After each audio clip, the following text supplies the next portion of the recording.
Hi, I'm Sarah Gonzalez. Welcome to the news and why it matters. We finally have a Glenn Beck back on the program. Yay! Yay! And then we also have Jason Howerton back in with us Welcome from CRTV.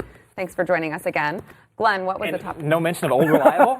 Old Reliable. You're- Old Reliable. you're Old Ironside. You're Old Ironside. You literally asked, begged me to not do the show today. Fake news. So no, I'm not. Fake I'm news. not going to thank you. So I would say that the top story today, as it has been really all week, is Kavanaugh and what happened yesterday and looking forward. Yes. All right, Jason. What do you want me to say? Of course it's Kavanaugh. Yeah. All day testimony, Ford and Kavanaugh. I mean, what else would it be? All right, Buttrell. 5 days in a row, Kavanaugh. No, I feel like it's been longer than that. It does feel longer. I think both witnesses, Kavanaugh and Ford, both hurt and helped themselves. We'll get into that. All right, got a lot coming up. Before we do that, want to thank our sponsor, Ministalgia. Ministalgia is doing something really amazing right now. They are donating 10% of the proceeds of what you order to Mercury One and the Nazarene Fund. I know Glenn has said that you guys, there's a lot of operations going on right now, and you guys need the funds. We were just talking about it this morning. Yep. Major operation going on, and they could really use your help. And this is a great way. Get something good for your family, get something nutritious, get something that tastes good, Yes. and also help the people in the Middle East. Yeah, so they've got the bags of the wild rice and wild rice flour. From that, you can make so many different things. They have recipes for banana bread, and of course, you can make waffles with some of their mixes. So it's healthy and it's delicious, and you get to help people. I don't see any reason why you would not want to do all of those things. You can go to blazewildrice.com and use the promo code HELP10 and get that 10% donated to Mercury One. All right, going to open the floor for the Kavanaugh hearing. And I do want to give a caveat that at the time that we're talking right now, there's still things going on. There's still There's not a live broadcast. Yes, so I'm sure that it's going to change. Yes. But what we know right now. So let's start with yesterday. Watched it, thought she was credible. I had a problem. She quite honestly, I thought she was drugged. And I understand that. I don't mean that as a slam against her. I mean, can you imagine? She probably didn't have sleep for several days. She probably was a nervous wreck. And admittedly already has anxiety. Yes, and has anxiety. I thought she was drugged, which explains her caffeine request over and over and over again. You would not fall asleep if that were you. Yeah. She also said in the testimony that my brain's not working really fast right now. Well, why is that? I think she was drugged, which could have altered her statement in this way. She never connected to the tears. There were no tears. Her voice sounded like it, but it felt hollow. Mm-hmm. You know, it felt like it was upstairs, not inside. Now, I say that without judgment. Everybody reacts differently, and so you can't judge people based on that. But for me, I believe that she was credible, not enough to destroy anybody's life, but something happened to her, maybe. I'm not willing to say there's nothing to her. I really thought there is no way that Kavanaugh is going to be able to turn this around. At the time when she was talking, at least on CNN, they were talking about how President Trump says it's not going well. And you could see the wheels, everything started to turn. Kavanaugh came in, and I had questions when Kavanaugh was on that I thought he needed to address. And he still should address these things. I still have these questions. But Kavanaugh connected with his heart. It was not coming from his head. It was coming from his heart. He had righteous indignation. I'm tired of all these people saying that he looked angry. You would be too. If he is innocent, you would be I would be more angry than he was. He was accused of belonging to some gang rape club. Rape, yeah. I mean, that's... There's a reason to be... I was infuriated just listening to it. I was too, but I think, and that's kind of what I was hinting at earlier, I think he both helped himself and hurt himself. Because everybody let's just, I hate to say in Trump's base, but everybody on the other side of this, on the right side of this, they wanted to see him stand up for himself. They wanted to see him Basically, they wanted to see him put them in their place Did you for watch, doing this to him. Did you watch the testimony? Of Or did you see Kavanaugh? clips? I saw clips. Okay, so that's the problem with this. If you watched the whole testimony, you saw him multiple times. I believe Dr. Ford, something happened to her. I don't know what it is. I don't hold it against her. He was very compassionate. He was very kind. In fact, all of the Republicans were way out of their way kind to Correct. Professor And, Ford. and if you didn't watch the full testimony too, what you're seeing the most of is his anger. Yes. You're not in all the media clips I've seen. It's anger. It's the yelling, which is what he needed to do. But there was also a lot of really tender, emotional moments, like when he was talking about his daughter and how he wanted to pray for Dr. Ford. And we other have that. moments. We have that clip. Let's go ahead and play it. I intend no ill will to Dr. Ford and her family. The other Watch night, this, it's been Ashley and my edited on daughter Liza said their prayers. And little Liza, all of 10 years old, said to Ashley, we should pray for the woman. It's a lot of wisdom from a 10-year-old. So when you just saw it, you'll notice that there was an edit there. Yes. Okay. We mean no If you watched this whole thing yesterday, it were those moments that were powerful. When he was talking about his father and the calendar, and the reason why he kept the calendar, that his parents were sitting behind him, and it breathed. There were no flash edits. Yeah.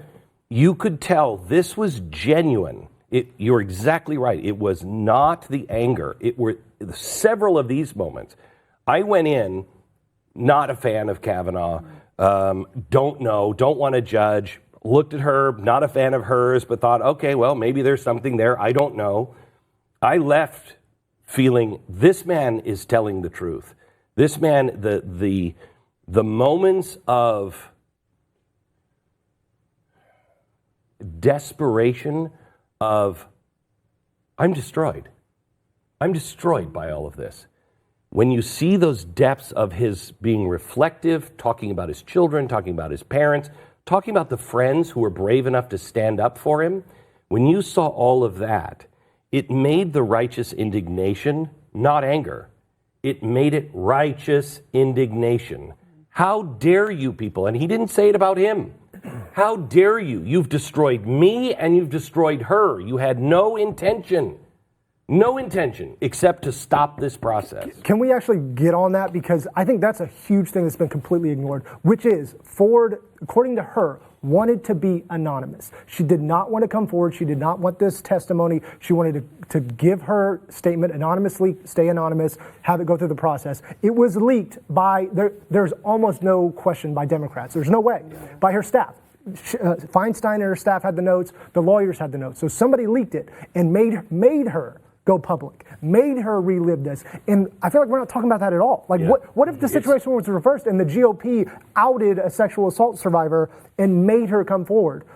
I mean, it's really, in watching this yesterday and really watching it, I mean, if anybody has it on TiVo, you should watch it. To watch the whole thing. Watch the whole thing, because it's the lowest point, I think, in American history. I mean, it is up there with the McCarthy hearings, the Japanese internment. I think if this is allowed to stand, we're done as a country. We're done. I mean, because there was such a vast difference in the way that Republicans treated Dr. Ford. I mean, they went to the trouble of having a female. They got blasted still. They were in a no-win no-win situation. But that you look at how they treated, her testimony and her character up there, and then you look at how Democrats treated Brett Kavanaugh when he was sitting there, and they mocked him. Did you drink on weekends? Weekdays?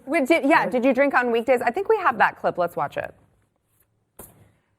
It's it's Cory Booker asking about whether or not he drinks on weekdays. Let's watch. You drink on weekdays as well in high school, not just weekends. On weekdays? Yes, sir.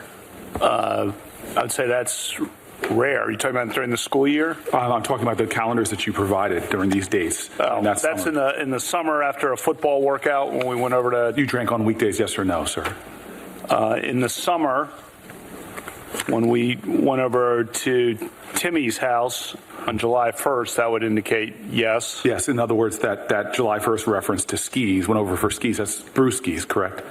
And after Tobin... Sir, I just need a yes or no. That brewskis, right? Well, I need to explain in context. You just said, sir, that you drank on weekdays. That's all I was looking for. Well, no. If I may ask the next question, sir. You said clearly on the record, I just want you to restate it, that you never in your life, after drinking heavily to the point of throwing up, and again, you said you had a weak stomach, you said you never had gaps in memories, never had any losses whatsoever, never had foggy recollection about what happened. Is that correct, sir? Yes or no? That's what I said. Okay, so he's trying to equate drinking on weekdays with being so drunk that you black out. I mean, I drink on weekdays. I have a glass of wine at the end of the day. I'm pretty sure that doesn't. He was being very slimy. He was trying to say that because you drink on that one weekday, that there's a pattern that you drink basically every single weekday. Right. Okay, ridiculous. Anybody else at the table an alcoholic or care to admit to their alcoholics? I have tons of alcoholics in the family, though, so Okay, I know Yes. All right, I'm an alcoholic. Yeah. When you have a blackout, that is a life-changing event. It's not like you see in the movies. It's not like, oh, we did what last night? That's a lie. That's a lie. When you have a blackout, it is terrifying because you literally have no recollection. You don't know how you got from point A to point B. No idea. The way you get to a blackout, you die. If you're not an alcoholic that has conditioned your body, you die. You don't have blackouts as a person who is just drinking, on a weekend every 3 weeks. You can't handle that amount of alcohol. What a blackout is you have put so much poison into your body, the body cannot run all systems. So it begins to shut down the central processor and just says, keep him breathing, keep him alive. That's what a blackout is. And to say that a kid who would have occasional beers is having blackouts is obscene, absolutely obscene. A kid who has allegedly that much of a drinking problem and still goes to Yale, is successful, has this lifelong career. If he was having blackouts, he would have to have therapy to get off of alcohol. It's poison. Yeah. It's your body shutting down. It is the last step to death. What you said earlier that you still had some questions remaining for Kavanaugh. What are those? I thought he did a poor job, and I understand with the FBI thing. That's the biggest red herring of all time. The FBI folder will come back exactly the way the folder came back where golden showers were mentioned. That is not a conclusive study. That goes out and asks these people all of these questions raw, does not do anything but put raw data out. Would you trust raw data in the hands of these clowns? I wouldn't. No. Well, you also have to remember, by Ford's own admission, the only other person in that room she says would remember is Marc Judge, who has already, under the penalty of felony, has said it did not happen. So there's nowhere else to go. The Marc Judge thing bothers me. It sticks out and it does bother me. I believe Kavanaugh. I have not seen Marc Judge. How he could be a credible witness when Cory Booker is saying you blacked out. Here's a guy, suicidal, alcoholism, drug addict. He's not a credible witness to start with. And I think that's the only reason why they want him to testify.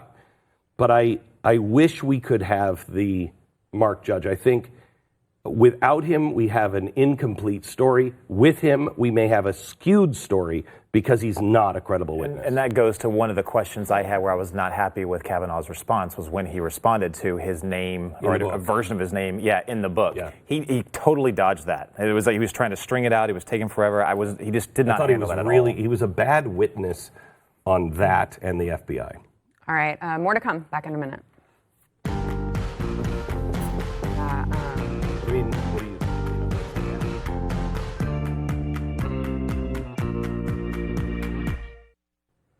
A lot more to get into with Kavanaugh, but want to thank our sponsor, Patriot Mobile. So we're talking about Kavanaugh. We're talking about, what effect this is going to have on the midterms, things of that nature. The last thing you want to be doing at this point in the game is accidentally giving to left-leaning causes, which you could be doing if you don't have Patriot Mobile. So this is an amazing thing that people just don't know. Yeah. These companies, they're giving hundreds of thousands of dollars and millions of dollars to causes like Planned Parenthood. So you spend your whole day working against those things. You're taking your time and money and you're putting them to fight those things. And every time you pick up the phone, you're actually giving money to places like Planned Parenthood. And the only one that doesn't do it is Patriot. So not only do they not give it to places like Planned Parenthood, but they give it to conservative causes that you are already supporting. And you choose. Yes, exactly. So right now you can go to patriotmobile.com/news and you can get select Android and iPhones starting at only $4 a month. Are you kidding me? That's a great deal. Go there now, patriotmobile.com/news, or you can call 1-800-A-PATRIOT. Back to the Kavanaugh hearing, we were discussing just how disturbing it was, the level that the Democrats sank to in trying to mischaracterize him and turn him into this monster. I want to play a clip of Cory Booker putting Kavanaugh in an unwinnable moment. Let's watch. I said all allegations should be taken seriously. You should listen to both sides. My family has no ill will toward her. Thank you, sir. Do you wish that she never came forward? Senator, I did not do this. The witness. That's not my question, sir. Could you try to answer my question, sir? Do you wish she never came forward? This guy's a buffoon. The witnesses who were there say it didn't happen. Okay, sir. Do you wish she just remained silent then? I wish the witnesses who were there say it didn't happen. All allegations should be taken seriously. So even if it's in the final days before a vote, if someone has a credible allegation of experience that they held for a long time, that person should be allowed to come forward. And in fact, as she said, it was her civic duty. You're not questioning her sense of civic duty, are you? Doing well right now. She did come forward, and then it was. I know you have a lot of political animus. You stated it very clearly towards my colleagues and I on this panel. What I'm trying to get to the bottom of is you do not see her specifically as part of an orchestrated event. She is not a political pawn. I don't know her. So he went on to say, obviously, no, I don't think that she is part of the political ploy. I believe that something happened to her. I'm saying you guys are making it a political ploy. But how do you answer that question? And how do you not answer it? You're the one who's asking me this. Do you not recall what you did yourself and admitted to, Cory Booker? I mean, he wrote a report, or it was in the 1990s? Yeah, he wrote in his book that he started groping women without their consent, and they pushed him away, and he kept trying to touch them. So I don't know how he managed to not go off on him from that question. Well, it's like, how do you answer that question? Really? You can't. Either way, how do you answer it? There's a process. If somebody wants to lodge an accusation, they have every right and a civic responsibility to do it. But it is lodged through a process. The process here became political, and you took no steps to allow the Republicans to even know about it for 20-some days. You knew about this long before then. You shortened the process and only pulled it out after the hearings were closed. And that appears to be a miscarriage of justice here. Second of all, she asked for everything to be kept quiet and to be kept behind the scenes and under wraps. There is no problem with somebody making an accusation that way, but that's not what happened. I do not fault her for coming forward saying what she said if that's what she truly believes. What I fault is this body using me for their own political purposes, Spartacus, to become president of the United States and try to use me, and you don't care who you destroy. Forget about me. How about her? How about her? Who released the letter? That's my problem, sir. That's the way you answer it. Yeah, and on that point, and goes back to what you were saying, not a lot of people are talking about how they victimized this woman, how they put her in danger. And Senator Cruz actually, he came out and he was just he was being the lawyer that he was, and he was kind of going through where the heck this actually came from. I think we have some video on this? Yes. Cruz, can we play that for a second? I ask for a point of personal privilege to respond. Proceed. Mr. Chairman, Let me be clear. I did not hide Dr. Ford's allegations. I did not leak her story. She asked me to hold it confidential, and I kept it confidential as she asked. You did. She apparently was stalked by the press, felt that what happened, she was forced to come forward, and her greatest fear was realized. She's been harassed, she's had death threats, and she's had to flee her home. So that was her responding to Ted Cruz. That's right. And you know what? That's your fault, Senator. That is all your fault. That is nobody else's fault. That is your fault. By the way, for holding on to this, for handling it the way you did, it's all your fault. And you know what? If you don't like that, prove it. Because now I've handled it the same way that you handled Kavanaugh. And now the burden of proof is on you. You are now guilty. When Ford said keep it confidential, does that mean that Feinstein couldn't have taken it to the committee confidentially to look at? I don't know if that's what that means. Well, there would be absolutely no reason for the Republicans to leak that letter or that rumor. There's no reason. So it had to come from the left. Because they could have made it classified information for the committee, right? Yes. Then she's still protected. We do not know what's in his FBI report, and we should not know what's in his FBI report because it is confidential, raw data. So we don't get the full look at the FBI. It should have gone in with that data. You shut your mouth. These are unsubstantiated claims. So Senator Feinstein has now thrown Ford under the bus. Under the bus, right? She's saying she's the one that leaked it, or her friends, right? Which is really the icing on the cake. I mean, how people on the left can look at this and see how they treated Ford and still stick up for these people. It's monstrous what they've done. It's monstrous. At the end, you've stuck the knife in, and then to turn it and say, it wasn't us. It probably was your friend. Oh, my God. If she wouldn't have opened her mouth, nobody would know who she is. That's the gist of what she was saying. So either they're just completely ignoring the fact that, okay, let's go even back before 20 days. They've had, as per her testimony, she reported this anonymously even before he was named the nominee. So when he was just a list of people. She got the call. They got the call. Or returned her call the day he was announced as a nominee.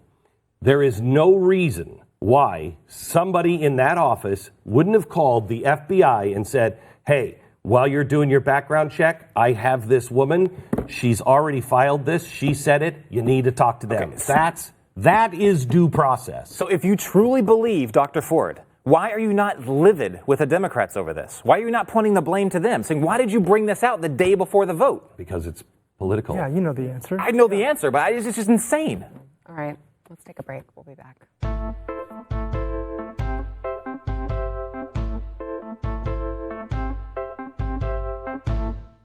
What you want to do is destroy this guy's life, hold this seat open, and hope you win in 2020. You've said that. When you see Sotomayor and Kagan, tell them that Lindsey said hello, because I voted for them. I would never do to them what you've done to this guy.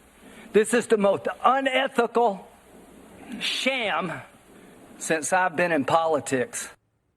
Oh, and the best part was coming up right after that. Yeah. If you were looking for a fair process, you came to the wrong town at the wrong time. If you want power, I hope to God you don't get it. Yes. I think Lindsey Graham, and who would have guessed that Lindsey Graham would be the guy? Yeah. Lindsey Graham delivered this generation's Senator Have You No Shame speech from the McCarthy hearings. This is a McCarthy hearing. You have hearsay. You have somebody just listing your name with they're communist. Well, why are you saying that they're a communist? Were you forced to give them your names? What is your motivation for giving people's names? This is our modern day McCarthy hearings.